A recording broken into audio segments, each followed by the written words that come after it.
Across the world, education systems are constantly evolving to prepare students for a globalized future. In Nigeria, one of the boldest shifts in recent times has been the decision to introduce Mandarin Chinese into the senior secondary school curriculum. For some, it presents a forward-looking step that opens doors to new international opportunities. For others, it raises questions about priorities, implementation, and the balance between global exposure and local identity. Yet, it has also raised important questions. What does this mean for our students and teachers? How will it reshape language education in Nigeria? And what balance should be struck between embracing global languages and preserving our local linguistic heritage? My name is Blessing Dagin. Welcome to Untangle.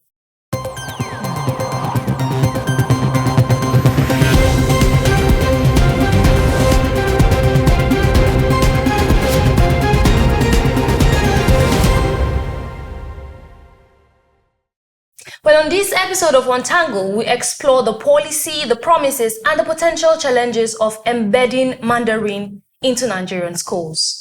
Joining me to discuss this is Mr. Johnson Ozuoka, the 2024 Maltina Teacher of the Year, FCT State Champion, and the 2024 ACCA Nigeria Teacher of the Year. But beyond the awards, he brings practical experience as an educator who has seen a Mandarin club successfully run. Thank you so very much for joining us, Mr. Johnson. Thank you for having me. All right, so let's go straight into dissecting this long history-made policy. In your opinion, what does the introduction of Mandarin into the Nigerian secondary school mean? What will it mean for teachers, for students, in your opinion? Okay, greetings, viewers. In my opinion, I would think that borrowing a leaf from what we've done with French over the years, because Mandarin is going to be taking the place, or rather going in with French and Arabic. For me, economically speaking, it's a timely step.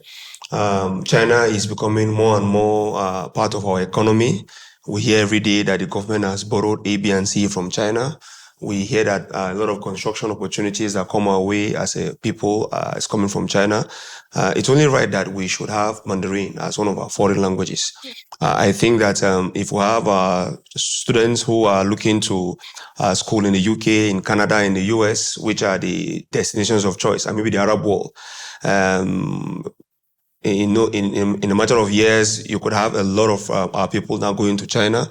And because of these partnerships, my thinking is that even if they are unable to work in China itself, they can work in many of the Chinese-run establishments because of the advantage of speaking Mandarin. For schools, it brings a lot of paradigm shift.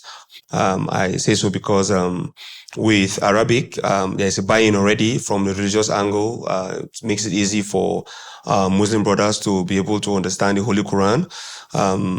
French, I think since 1956, has been with us. In 96, General Abacha made it our second official language. And since then, everybody is aware that French is a language that Nigerians learn in school. How deep it goes or how good we speak it across the nation is another matter entirely. But yeah, I think Mandarin is a timely step. Let me go a bit political here. One, as a matter of policy, it's not compulsory. Even with the other languages, French, Arabic, they are not compulsory. And you see how the government has tactically said it should come into senior secondary school. Because at senior secondary school, a lot of subjects are optional. The only compulsory subjects as at today are English language, mathematics, civics education. Every other subject you can think of, unlike how we used to have it back in the day, physics, chemistry, accounting, economics, they are all optional. So Mandarin coming in senior secondary school basically leads into the fact that it will also be optional. But I'm sure with, like I mentioned, the global economy, the rise of China, a lot of persons are going to be weighing the options. Should I do French? Should I do Mandarin? Should I do Arabic? In junior secondary school in Abuja here, the FCT, a lot of persons take Hausa language, from the three languages that most of the schools in the Middle Belt offer. Hausa, Igbo, Yoruba. You have families that are Igbo, families that are Yoruba, opting for their children to take Hausa. Personally, my children do Hausa in school, for example, because in my mind, Hausa is like that currency also in Nigeria. A lot of things that happen in the country, you have connections with the North. If you have Southerners, Easterners, Westerners, a lot of the time, they're able to, go into divides and are not looked as, from the South to any part. You discover that a lot of them were either born or they were raised with Northern connections. So Mandarin is something that has that ability, to break the hegemony that has been held by French and English for a long time. One of the only native languages that you have numbers close to English speakers across the world. 1.5 billion in 2025 speak English, but that includes both native and non-native speakers.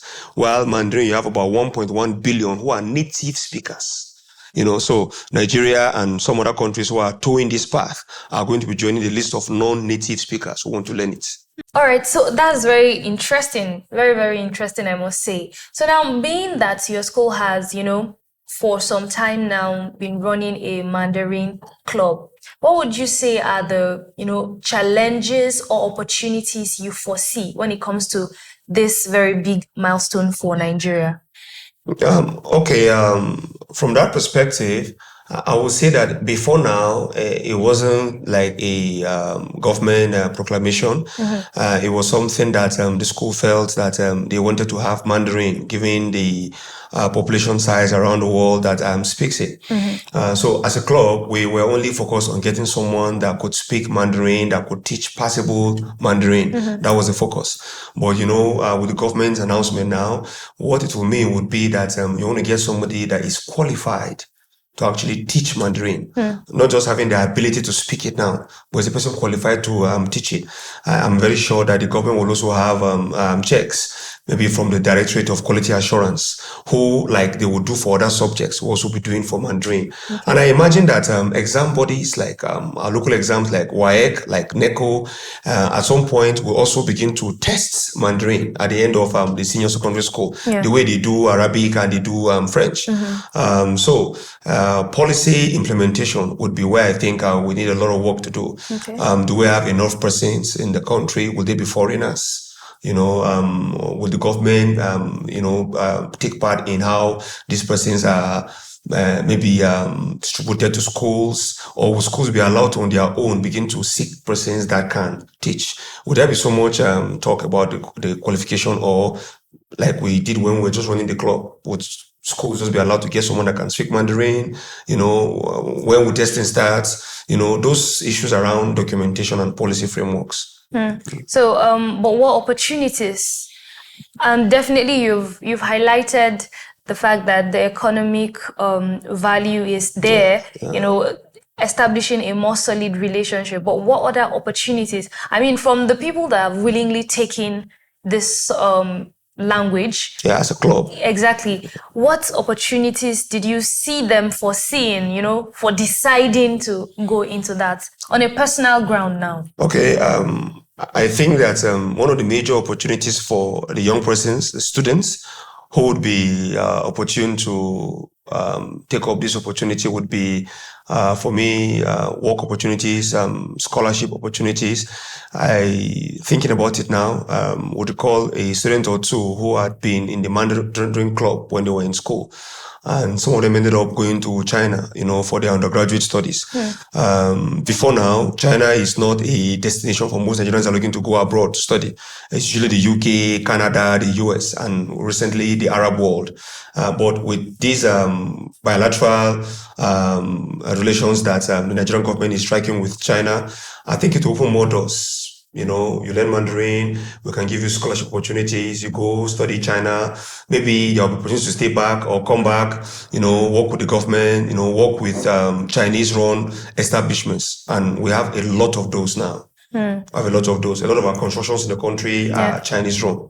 Yeah, so Yeah, the opportunities are limitless. Even for teachers, earlier you mentioned, the teacher part. So I'm thinking about it now. Would we have persons who are looking to study Mandarin in teacher training colleges, whom we need to possibly be on scholarship to, especially in these early few years that this is happening? The government may have some sort of subsidy, get teachers to China, study to come and teach back home, yes. So it's not just foreigners teaching it? No, I don't think so. All right, we have a lot more to unpack as regards the future of this for our own language heritage and maybe the cultural affiliations this would have for our country. But then let's go on a very short break. Okay. All right, now we go on a very short break. When we return, the conversation on this very important milestone continues. Please stay with us.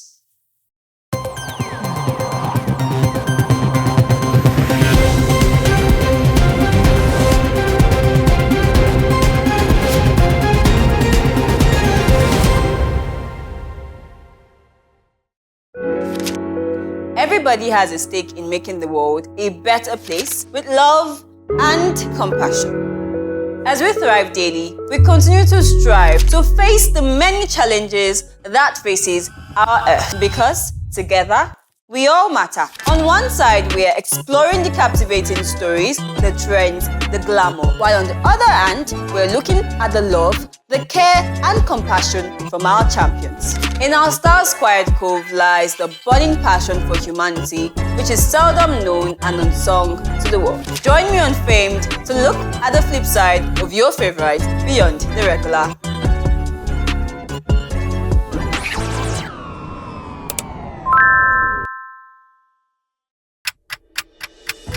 For 2 seasons, Timeline has taken you on a journey of exploring real-life issues and solutions. Well, we are on to season 3 of Timeline, a space where we talk about real issues shaping our world. Here, we sit down with voices that matter, with people who are driving change and making impact.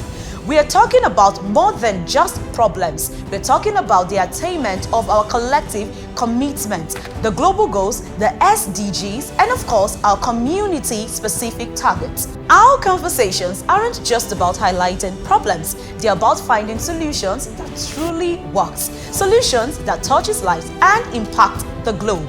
An appraisal of how close we are in meeting our global and community targets. We create rooms for honest, thought-provoking conversations, a ride that you wouldn't want to miss. Well, this is Timeline, where conversations lead to solutions that change lives.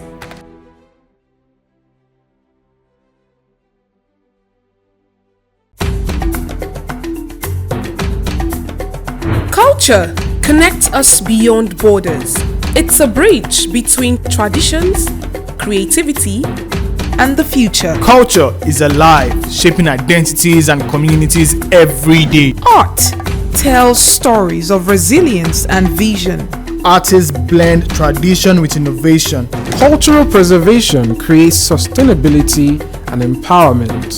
Culture evolves and adapts. Music and dance unites communities through movement. And right here, in the heart of our cities, artists and creators are keeping these cultures alive. On Culture Cove, let's explore, Celebrate and preserve the arts and culture that define us.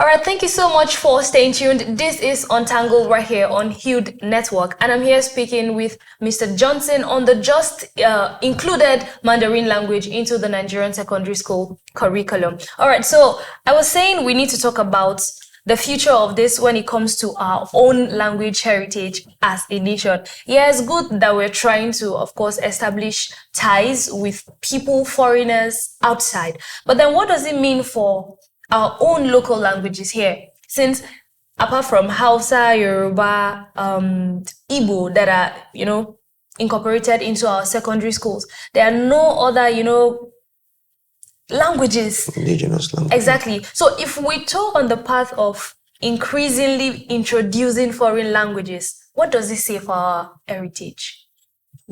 I think that before the introduction of Mandarin, or rather the announcement, which should take effect, of Mandarin into our senior secondary curriculum, already we are losing grip with our cultural heritage. Earlier, I made mention that Hausa language is something that is very popular, not just in the north, but across the length and breadth of Nigeria. A lot of families from the other zones in Nigeria do not speak their mother tongue at home, many of them. So you find the house child in school doing Hausa, he speaks Hausa at home, so it's second nature to them. But you find the boy from the east, the girl from the east or from the west, who wants to do Yoruba in school, and the Yoruba teacher in school is struggling because the moment this boy gets home, it's English speaker at home. The moment the Igbo boy gets home, it's English speaker at home. You are unable to compare, the level of mastery that the Hausa student has, to the point that even non-native speakers are able to now learn the Hausa ahead of their own native languages. So these issues have been there before the government is looking to Mandarin. In my mind, I would say that a Nigerian who can speak Hausa and Mandarin is stronger than one that can speak Mandarin alone. So in terms of policy, and to be intentionally able to safeguard our local dialects, do we want to, as a matter of policy, consider insisting that before studying Mandarin, or you must take Mandarin and a local language, those options, as against allowing it open, because we will continually lose out. The issues are there already before Mandarin has been announced to come into the curriculum. We must be intentional. We must be intentional. That's the key word. But then let's now explore a little bit of the cultural aspect of the introduction of Mandarin into Nigeria. Now, we've stressed the economic angle. When it comes to relationship with China. But what do you think this does to our cultural affiliations or cultural relationship with the Chinese? I'm hoping that the cultural affiliation would be better compared to what we have with those that colonized us. Yes, Nigeria is supposed to be Anglophone, but if you look at the relationship that we have in terms of the opportunities that our people have in the UK compared to the Indians, for example, or you see what the French is doing with our former colonies compared to what we get. Nigeria still writes the test of English as a foreign language exam to go school in the UK. The UK VI and all of those exams that they write, despite being colonized by the British. So for me, I'm thinking that China can do better, can capitalize on this, and our people can also do better to ask for more, to demand more. If we are bringing this into our system, what is in need for us as a people? What opportunities? Recently, if you permit me to digress a bit, Ghana accepted, to take in prisoners from the US. The Ghanaian authorities have come out to say they are taking in prisoners only from West African countries. But that's particular policy they've entered with the US, with the Trump administration, has now led the US to lift the visa ban on Ghana. They can get 5-year visas now to the US. So you look at this kind of relationships, what we're entering with China, what is the need for the Nigerian, the youth, the Gen Z? What is in it for the Gen Zs? All right, that's really, really interesting. I think we've been able to really understand where we expect this to take us, of course, as the recipients, because definitely the policymakers have thought about it from their end. But talking about this from what we expect on this other end, I think it makes a lot of sense. Well, finally, before we go, if you were to make a recommendation, being an educational leader, if you were to make a recommendation for how best this policy should be implemented, what would you recommend? I would I recommend that the government, through the different unions of school heads, whether private or public, Just the way WAEC and NECO would meet with school heads, and the government finds a way to meet. One of the questions in my mind to ask would be personnel. Do we have the teachers that can go around? Or do we have satellite campuses? So, for example, the whole of Garden Park is we have a school where this can happen certain days. Or better still, run it like a club initially. Have it as a language club, have exchanges where, there can be reports, and then find out how it works. See in terms of personnel numbers, how they can go in. Otherwise, if we're not careful, it will be an announcement that is made on paper that may not be fully implemented. Very strong recommendation there, I must say. Thank you so much, Mr. Johnson, for having this conversation with us. Pleasure is all mine. All right, and this is where we put a full stop on today's episode of Untangle. Ensure to join us another day for a very insightful topic. My name is Blessing Dagin. Bye for now.